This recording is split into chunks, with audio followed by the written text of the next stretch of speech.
Alhamdulillahi Rabbil Alamin wa bihi nasta'inu ala umuri dunya waddin wassalatu wassalamu ala ashrafil anbiya'i wal mursalin wa ala alihi wa sahbihi ajma'in amma ba'du. Ashhadu an la ilaha illallah wahdahu la syarika lah wa ashhadu anna Muhammadan abduhu wa rasuluhu la nabiyya ba'dah. Qala Allah ta'ala fi kitabihil karim, A'udzu billahi minasy syaithanir rajim. Ya ayyuhalladzina amanu taqullaha haqqa tuqatih wa la tamutunna illa wa antum muslimun. Shadaqallahul adzim. Faya ibadallah usikum wa nafsi bitaqwallah faqad fazal muttaqun. Ma'asyiral muslimin, jamaah sidang Jumat Masjid Al-Huda yang dirahmati Allah.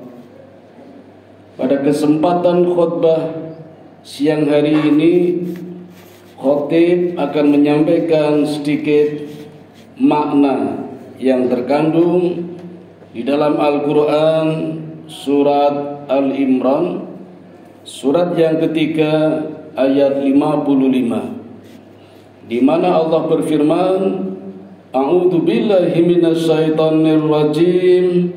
Bismillahirrahmanirrahim. Idh qala Allahu ya Isa inni mutawaffika wa rafi'uka ilayya wa mutahhiruka minal ladina kafaru wa ja'ilul ladina taba'uka fawqal ladina kafaru ila yaumil qiyamah thumma ilayya marji'ukum fa'ahkumu bainakum fima kuntum fihi takhtalifun.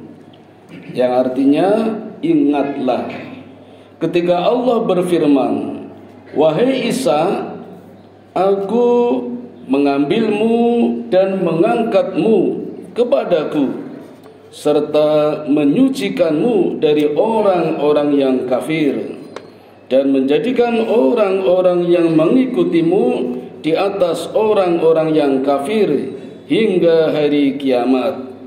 Kemudian kepadaku engkau kembali, lalu aku beri keputusan tentang apa yang kamu perselisihkan. Hadirin sidang Jumat yang dirahmati Allah, Ibnu Katsir di dalam tafsirnya mengatakan bahwa firman Allah yang di dalam ayat tadi ada kalimat yang cukup penting, yaitu kalimat tentang serta menyucikanmu dari orang-orang yang kafir. Maksudnya adalah dengan mengangkatmu ke langit dan menjadikan orang-orang yang mengikutimu di atas orang-orang kafir hingga hari kiamat. Ketika Nabi Isa alaihissalam diangkat oleh Allah ke langit, para sahabatnya atau pengikutnya berpecah belah, kecuali 12 muridnya yang dikenal dengan nama Hawariyun, itu pengikut Nabi Isa yang setia. Semuanya beragama Islam. Jadi Nabi Isa beragama Islam, pengikutnya yang 12 juga beragama Islam. Di antaranya yang selain murid itu yang terpecah belah, ada yang beriman terhadap apa yang Allah utus, bahwa Isa itu adalah hamba Allah, Rasul Allah, dan putra dari ibunya. Ini pendapat muridnya yang beriman. Ada pula yang berlebihan dalam menilainya. Mereka menjadikan Isa sebagai putra Allah. Bahkan ada pula yang mengatakan bahwa Isa itu adalah Allah. Kalau kita Allah. Ada pula yang mengatakan bahwa Isa itu unsur yang ketiga dari 3 kesatuan. Tuhan Bapa, Tuhan Anak, dan Roh Kudus. Ini yang mengatakan adalah muridnya, umatnya, bukan sepeninggal. Ya, sepeninggal Nabi Isa diangkat oleh Allah. Jadi Nabi Isa belum meninggal sampai hari ini, tapi diangkat oleh Allah. Nah, ketika diangkat umatnya berpecah belah. Yang beriman mengatakan Isa adalah hamba Allah, Rasulullah, Nabiullah, putra Bapa, bukan putra Allah. Sementara yang tidak beriman mengatakan sebaliknya, itu putra Allah dan sebagainya. Allah Subhanahu wa ta'ala telah menceritakan di dalam Al-Quran semua pembicaraan mereka, direkam oleh Allah, pendapat-pendapat mereka, dan memberikan bantahan atas semua kelompok tersebut. Hal itu mereka berpecah belah dan berlangsung hingga 300 tahun lamanya, perbedaan pendapat, bahkan sampai hari ini.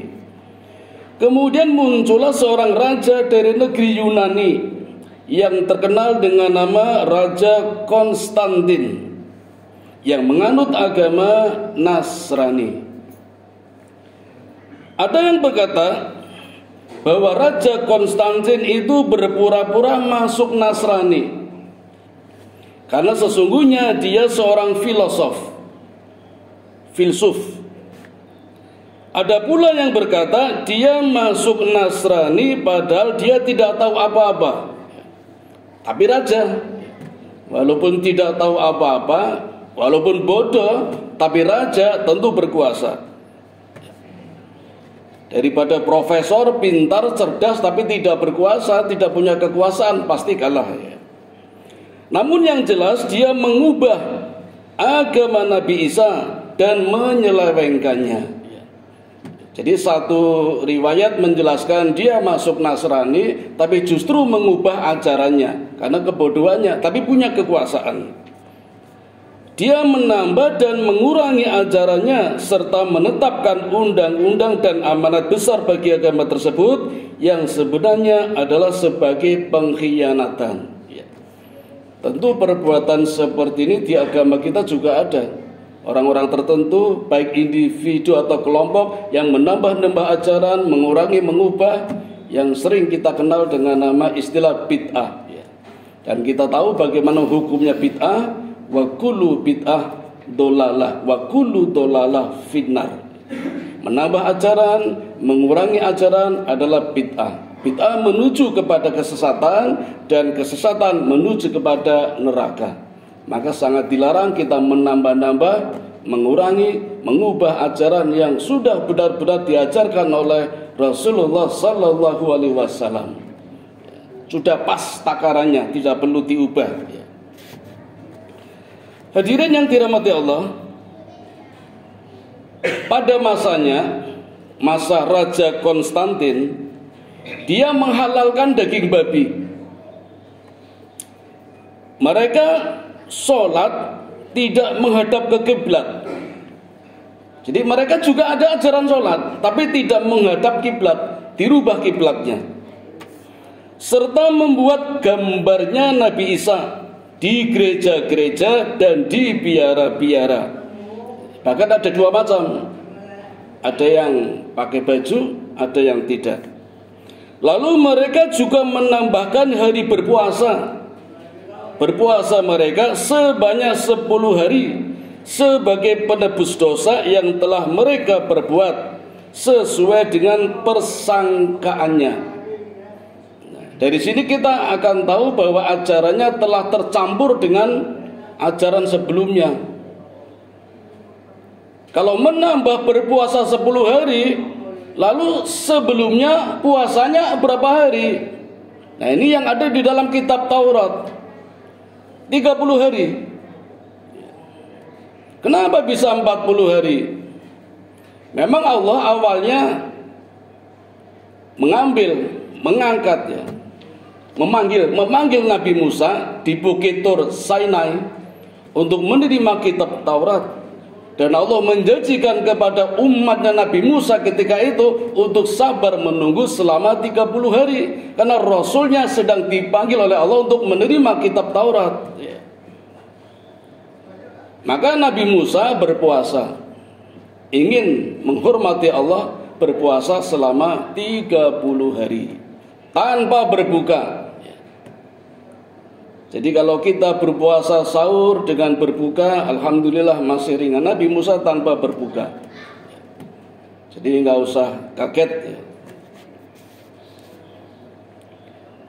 Kemudian setelah 30 hari saatnya Musa turun ke bawah menemui umatnya dan hendak membatalkan puasanya. Allah melarang, ya Musa tambah 10 hari.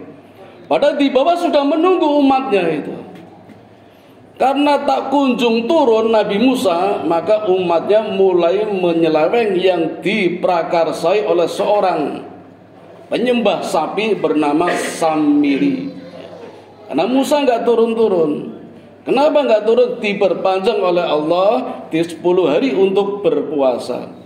Awalnya hendak membatalkan, tapi sama Allah, jangan batalkan puasamu. Kata Musa, aku tidak enak ya Allah, mulutku bau. Kata Allah, di sisiku lebih wangi daripada minyak za'faran, daripada minyak kasturi. Maka berpuasa 40 hari. Nah ini ajaran Nabi Musa ada di dalam kitab Taurat. Tapi oleh Raja Konstantin diakui sebagai ajaran Nasrani. Maka berubahlah menjadi agama Konstantin. Namun ia juga membangun gereja-gereja, membangun kuil-kuil, membangun sinagog-sinagog dan biara-biara yang jumlahnya melebihi 12.000 bangunan, 12.000 buah. Ia membangun sebuah kota yang dinamai dengan nama dirinya, yang sekarang dikenal dengan nama kota Konstantinopel.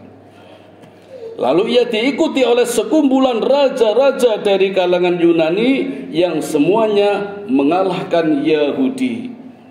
Berarti Raja Konstantin bukan raja Yahudi, karena di sini kalimatnya mengalahkan raja-raja Yahudi.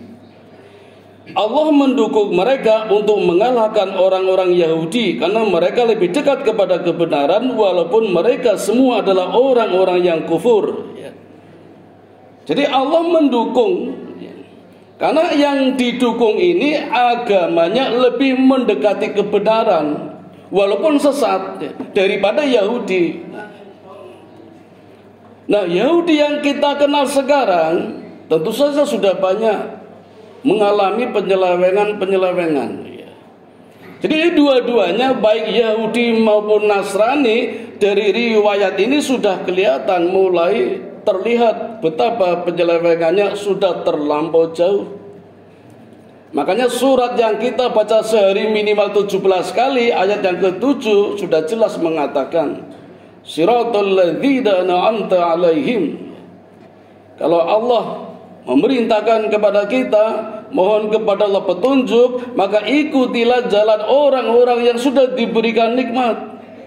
Siapa? Para nabi dan rasul yang semuanya adalah Islam. Jadi ketika Allah turunkan Nabi Muhammad SAW sebagai nabi terakhir, maka sejatinya kita meyakini kebenaran seluruh nabi, termasuk Nabi Isa dan Nabi Musa. Tidak dibedakan. La nufarriqu baina ahadim mir rusuli. Satu saja kita tidak percaya pada nabi, maka sama saja tidak percaya kepada semua nabi. Jadi nabi ini kompak, seluruh rasul juga kompak. Nah, nabi terakhirnya adalah Nabi Muhammad sallallahu alaihi wasallam. Mungkin ada pertanyaan yang sebenarnya tidak perlu dijawab. Tetapi kenapa Nabi Isa diturunkan kembali, bukan Nabi Muhammad? Ya boleh-boleh saja kalau kita jawab. Dan jawabannya sangat mudah sekali. Allah akan menunjukkan kehebatannya, bahwa Nabi Isa sebenarnya belum meninggal. Maka nanti Allah turunkan, ini loh Nabi Isa yang masih hidup. Kapan? Menjelang hari kiamat. Sebagaimana Allah tuliskan lewat nabinya dalam sebuah hadis Nabawi. Al-Hasan berkata, Rasulullah sallallahu alaihi wasallam bersabda dan berbicara kepada orang Yahudi, sesungguhnya Isa itu tidak mati dan sesungguhnya dia akan kembali menemui kalian sebelum datang hari kiamat. Hadis riwayat Ibnu Abi Hatim, jilid 2, hadis yang ke-642, halaman 296.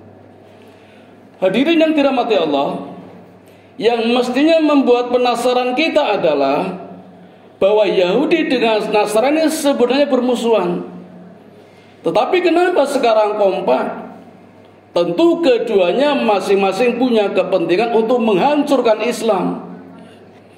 Karena di surat Fatihah tadi Allah menjelaskan ghairil maghdubi, jangan menjadi orang yang dimurkai. Siapa? Yahudi. Waladolin, jangan pula menjadi orang yang sesat. Siapa? Nasrani. Dua umat ini bermusuhan sebenarnya. Ketika Nasrani mengalahkan pasukan Yahudi, betapa takutnya Yahudi atas pembantaian yang dilakukan oleh orang-orang Nasrani, oleh Raja Konstantin. Maka ketika umat Islam mengalahkan Yahudi di perang Khaybar, betapa takutnya orang Yahudi jangan-jangan dibantai seperti pembantaian yang dilakukan oleh orang-orang Nasrani. Padahal hadirin, di perang Khaybar, perang yang pertama kali dilakukan oleh Rasulullah kepada orang Yahudi dengan jumlah pasukan yang cukup fantastis. Orang Yahudi pasukannya 20.000, umat Islam pasukannya Nabi Muhammad hanya 1.400. Sudah termasuk Nabi. Cukup fantastis pasukannya itu Nabi. Dan ini perang pertama, perangnya umat Islam melawan orang-orang Yahudi. Rasul tidak serta-merta menyerang. Banyak adab etika perang yang dipraktekkan oleh Rasulullah di dalam perang Khaybar. Di antaranya Rasul mengatakan bahwa Rasul tidak akan pernah menyerang musuh ketika malam hari. Artinya apa? Perang baru dilakukan setelah pagi hari, setelah jelas-jelas kelihatan musuhnya. Rasul tidak pernah menyerang musuh di malam hari ketika musuh sedang enak-enak tidur. Sebegitu etika Rasulullah di dalam perang pun menghargai orang yang sedang tidur. Bagaimana dengan mereka yang membantai seenaknya saja, tidak memberikan kesempatan untuk istirahat? Ini etika yang pertama. Kepada orang Yahudi, Rasulullah menyampaikan etika berperang. Ketika berperang, begitu terdengar adzan, Rasul menghentikan serangnya. Dan begitu adzan selesai, setelah sholat baru berperang lagi. Saya kira nggak ada etika perang seperti Rasulullah ini. Etika berikutnya, dilarang membunuh wanita, dilarang membunuh anak-anak, dilarang membunuh tenaga medis, dilarang membakar pohon, dilarang membunuh binatang. Ini peperangan yang dilakukan oleh Rasulullah ketika melawan orang-orang Yahudi. Tapi coba kita lihat kebalikannya. Betapa sadisnya orang-orang Yahudi. Bahkan bukan perang, pembantaian. Justru yang diserang adalah rumah sakit yang banyak orang sedang dirawat, gedung-gedung yang tidak salah dibombardir. Orang Yahudi ini. Bahkan ketika musuh menyerah, kata Rasulullah, jangan dibunuh, sudah menyerah. Bahkan ketika sudah terbunuh, jangan dimutilasi. Itu Rasulullah sangat melarang mutilasi. Tapi apa yang terjadi kalau kita lihat di film-film, di televisi, di berita, banyak orang Islam dibantai, berdiri di tembok, dari belakang ditusuk, dari belakang dipenggal. Setelah meninggal masih dimutilasi. Naudzubillah min dzalik. Padahal ketika perang Khaybar, Yahudi takutnya bukan main kalau orang Islam, kalau pasukan Nabi Muhammad membantai seperti Nasrani yang membantai Yahudi. Tapi bagaimana lagi hadirin sekalian, ini sudah terjadi. Dan kita tidak punya kekuatan walaupun sebenarnya ada perintah.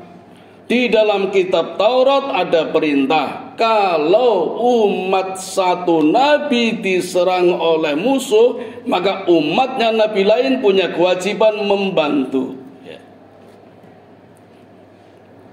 Jadi kita sebenarnya punya kewajiban membantu saudara-saudara kita walaupun jauh tempatnya, karena memang ada kewajiban membantu sesama muslim.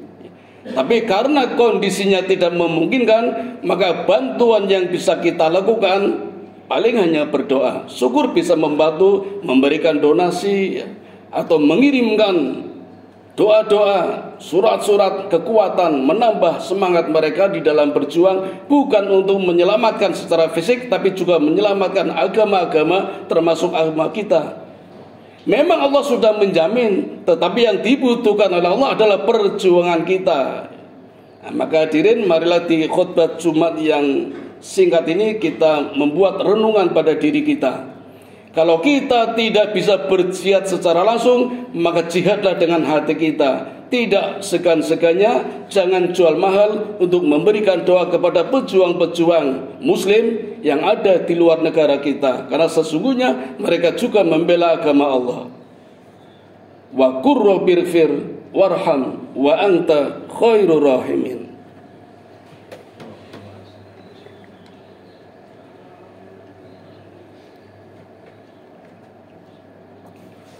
Alhamdulillahilladzi hadana li hada wa ma kunna linahtadiya laula an hadanallah. Allahumma shalli ala sayyidina Muhammad wa ala ali sayyidina Muhammad. Asyhadu an la ilaha illallah wahdahu la syarika lah wa asyhadu anna Muhammadan abduhu wa rasuluhu la nabiyya ba'da. Qala Allah ta'ala fil Qur'anil azim, a'udzu billahi minasy syaithanir rajim. Ya ayyuhalladzina amanu qu anfusakum wa ahlikum nara. Ayyuhal muslimun ittaqullaha haqqa tuqatih wa la tamutunna illa wa antum muslimun. Hadirin sidang Jumat yang dirahmati Allah, marilah kita berdoa bersama-sama. Secara khusus kita kirimkan buat saudara-saudara kita yang tengah berjuang, tidak hanya menyelamatkan diri, tapi juga menyelamatkan agama, sebagaimana agama yang kita miliki juga sama dengan agama mereka. A'udzu billahi minasyaitonir rajim. Bismillahirrahmanirrahim. Innallaha wa malaikatahu yusholluna 'alan nabi. Ya ayyuhalladzina amanu sallu 'alaihi wa sallimu taslima. Allahumma shalli 'ala Muhammad wa 'ala ali Muhammad kama shallaita 'ala Ibrahim wa 'ala ali Ibrahim wa barik 'ala Muhammad wa 'ala ali Muhammad kama barakta 'ala Ibrahim wa 'ala ali Ibrahim innaka Hamidum Majid. Allahumma ighfir lil muslimina wal muslimat wal mu'minina wal mu'minat al ahya'i minhum wal amwat innaka sami'un qaribun mujibu da'wat wa qadiyal hajat wa qati'us syahwat. Ya Allah, ampunilah segala dosa-dosa kami, dosa kedua orang tua kami, dosa para pemimpin kami, dan dosa saudara-saudara kami, khususnya yang ada di negeri Palestina. Allahumma inni as'alukal huda wa tuqa wal afafa wal hina. Allahumma inni as'aluka ilman nafi'a wa rizqan thayyiba wa amalan mutaqabbala. Allahumma ya Allah, siang hari ini kami berhimpun, hati-hati kami menghadap penuh khusyuk memohon curahan kasih sayang-Mu. Sekali lagi kami mohon ampun kepadamu ya Allah, karena kami tidak bisa langsung berjuang di sana. Kami hanya berdoa dan mengirimkan doa-doa yang kami berharap Engkau mengabulkannya ya Allah. Allahumma ja'alni syakura waj'alni sabura waj'alni fi ainin sahira wa fi a'yunin nasi kabira. Ya Allah, jadikanlah kami dan saudara-saudara kami yang di negeri Palestina menjadi orang-orang yang pandai bersyukur. Jadikanlah kami orang-orang yang sabar. Jadikanlah kami hamba yang dalam pandangan diri kami bahwa kami adalah hamba yang kecil yang selalu bergantung kepadamu ya Allah. Dan jadikan pula kami ya Allah sebagai hamba yang dalam pandangan dunia adalah hamba yang berjiwa besar. Allahumma arinal haqqa haqqa warzuqna ittiba'ah wa arinal batila batila warzuqna ijtinabah. Kami tahu ya Allah betapa banyak dosa dan kesalahan yang sudah kami berbuat ya Allah, baik disengaja maupun tidak. Maka dari itu ya Allah, ampunilah kembali kami dan saudara-saudara kami yang ada di negeri Palestina. Tunjukkanlah kami jalan yang benar hingga tampak kebenarannya, dan berikanlah kekuatan kepada kami untuk dapat menunaikannya. Tunjukkanlah kepada kami bahwa yang salah benar-benar tampak kesalahannya, dan berikanlah kekuatan kepada kami agar kami mampu menghindarinya. Rabbana dhalamna anfusana wa illam taghfir lana wa tarhamna lanakunanna minal khasirin. Ya Allah, ya Tuhan kami, sungguh kami tergolong orang yang sangat merugi bila Engkau tidak mengampuninya. Maka sekali lagi ya Allah, ampunilah segala dosa-dosa kami. Rabbana atina fid dunya hasanah wa fil akhirati hasanah wa qina adzabannar. Ya Tuhan kami, berikanlah kepada kami kebaikan hidup di dunia, di akhirat, dan jauhkanlah kami dari siksa api neraka. Wassallallahu ala sayyidina Muhammadin wa ala alihi wa sahbihi ajma'in. Subhana rabbika rabbil izzati amma yasifun, wa salamun alal mursalin, walhamdulillahi rabbil alamin. Waladhikrullahi akbar. Aqimis shalah.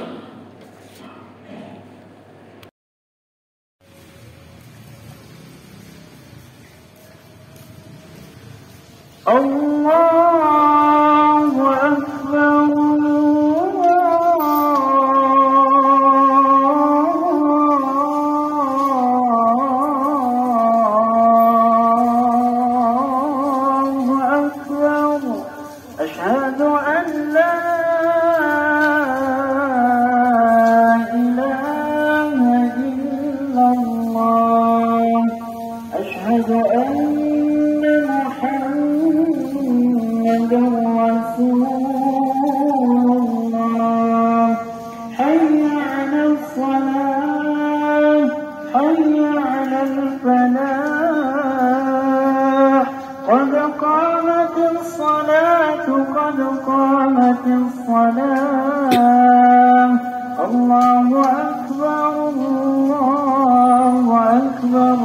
La ilaha illallah.